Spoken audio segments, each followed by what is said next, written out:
In a rapidly shifting landscape of economic brinkmanship, clarity on the status of US-China tariff discussions has become paramount. This week, Beijing issued a categorical denial that any formal consultations, meetings, or negotiating sessions over tariffs have taken place with Washington.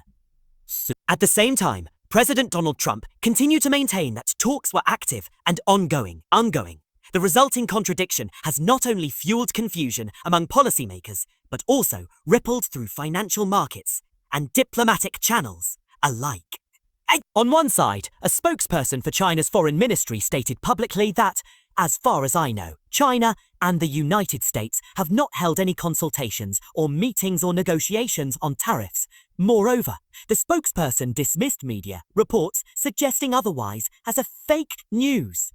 This assertion stands in direct conflict with repeated claims by the US president, who has told reporters that his administration is indeed engaging with Chinese counterparts every day.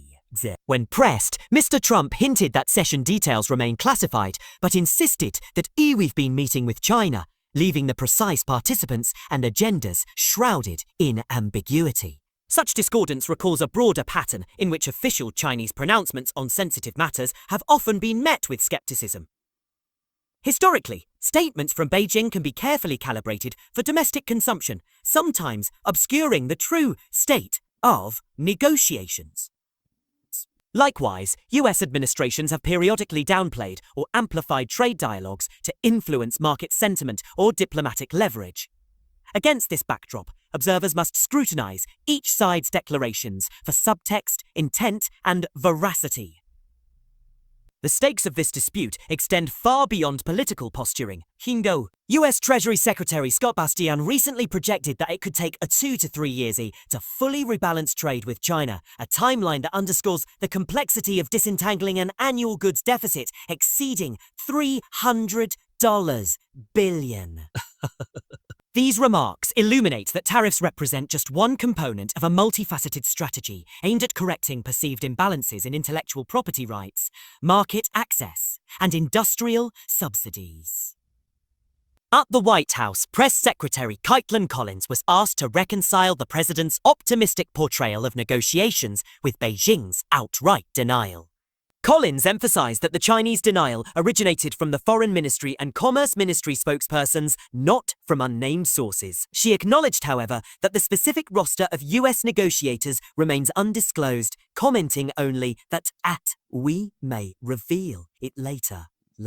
Such reticence has prompted critics to question whether substantive progress is actually occurring, or if both sides are engaged in a battle of narratives designed to manage expectations.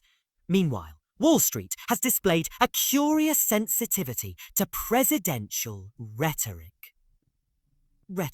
Equity indices have tended to rally whenever Mr. Trump adopts a relatively conciliatory tone toward China, even in the absence of verifiable breakthroughs. Yet, analysts warn that the longer the tariff impasse endures, the greater the risk to economic growth. This tension was reflected in intraday trading patterns, where fleeting optimism gave way to caution as investors passed each new statement from Beijing or the Oval Office. The former TD Ameritrade CEO Joe Mosley offered a sobering perspective on the situation. He observed that markets have become accustomed to hearing China lie about things and equally used to hearing the president exaggerate. In the short term, this habituation may blunt volatility, but Mosley cautioned that if tariffs remain in place for an extended period, the probability of a recession becomes very, very, very real. His analysis suggests that what begins as a negotiating tactic could metastasize into a self-fulfilling downturn if unresolved trade frictions continue to bite. Concerns over the erosion of America's global standing were crystallized by comments from billionaire donor Ken Griffin. Speaking to CNBC yesterday, Griffin described the United States as more than a nation, a brand whose cultural, financial, and military strengths have long set it apart. He warned that protracted trade hostilities risk eroding that brand right before our eyes. Such remarks underscore the intangible costs of geopolitical tensions, extending beyond tariffs into perceptions of US reliability and open for business credentials. At the heart of the administration's approach lies the president's self-fashioned identity as a deal-maker.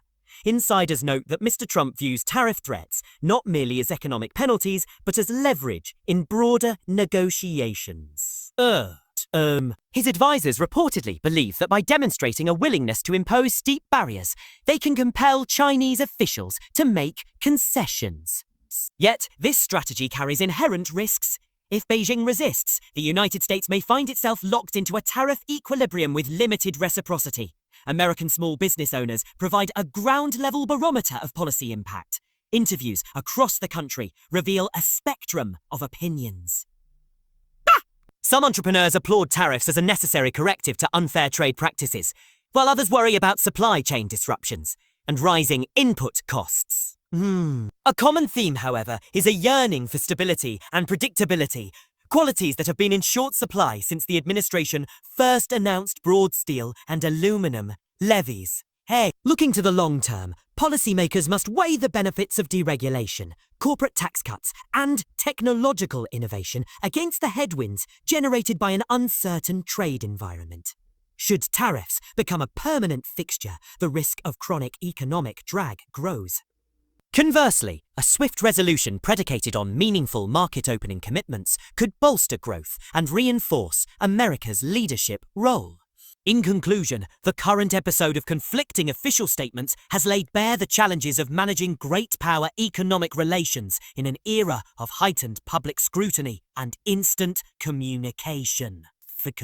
With Treasury projections indicating years of adjustment ahead, and with market sentiment oscillating at each rhetorical shift, the path to a stable, mutually beneficial agreement remains fraught.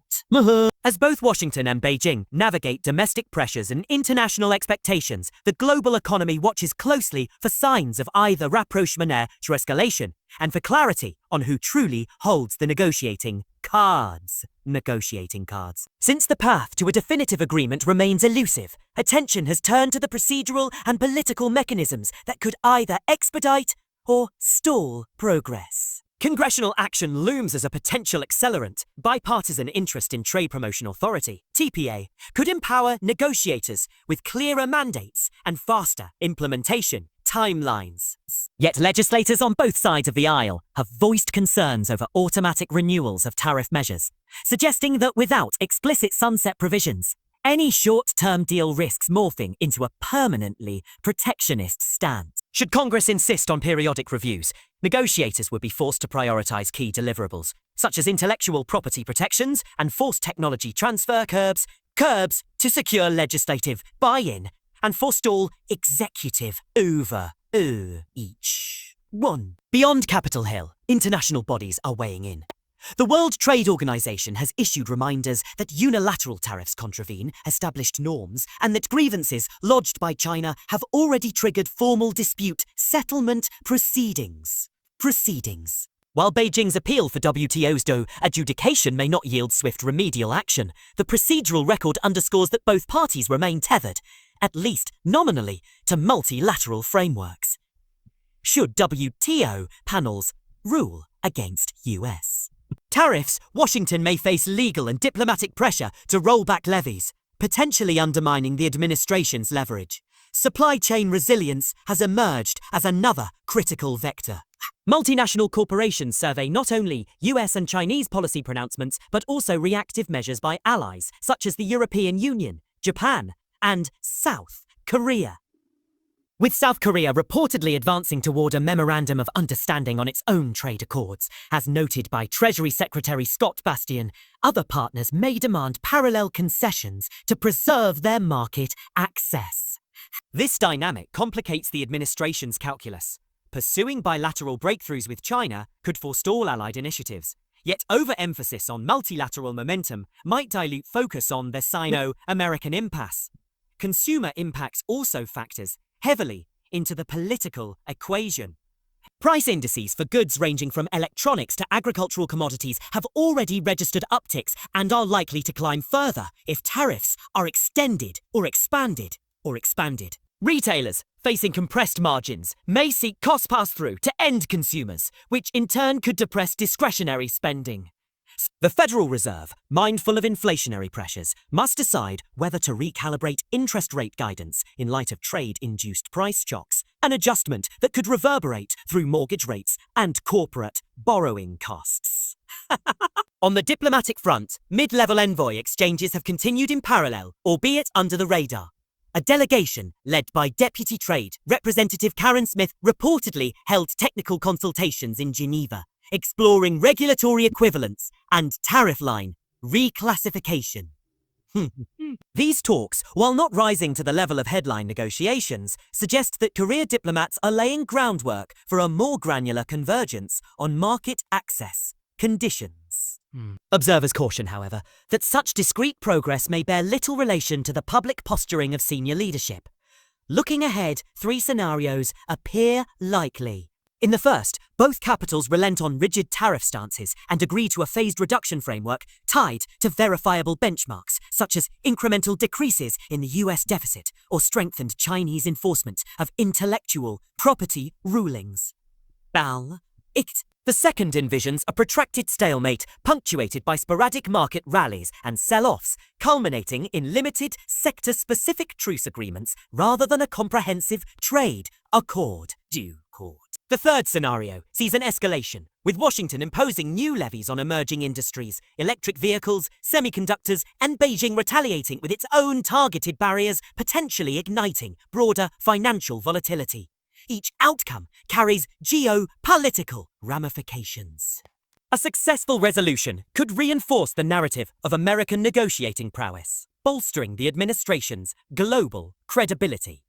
Conversely, a drawn-out or deteriorating dispute risks undermining Allied confidence in US leadership at a time when collective responses to challenges, from climate change to cybersecurity, depend on robust trans-Pacific cooperation sets. Ultimately, the next phase hinges on whether Washington and Beijing can reconcile domestic political imperatives with the imperatives of global economic stability. As the clock advances toward pivotal deadlines, annual WTO meetings, midterm budget reconciliations, and presidential campaign cycles, the imperative for transparent benchmarks and reciprocal concessions grows ever more urgent. In the interim, markets and policymakers alike will continue to pass every public utterance, seeking that elusive signal indicating whether the world's 2 largest economies are poised for rapprochement or locked in a protracted contest of wills.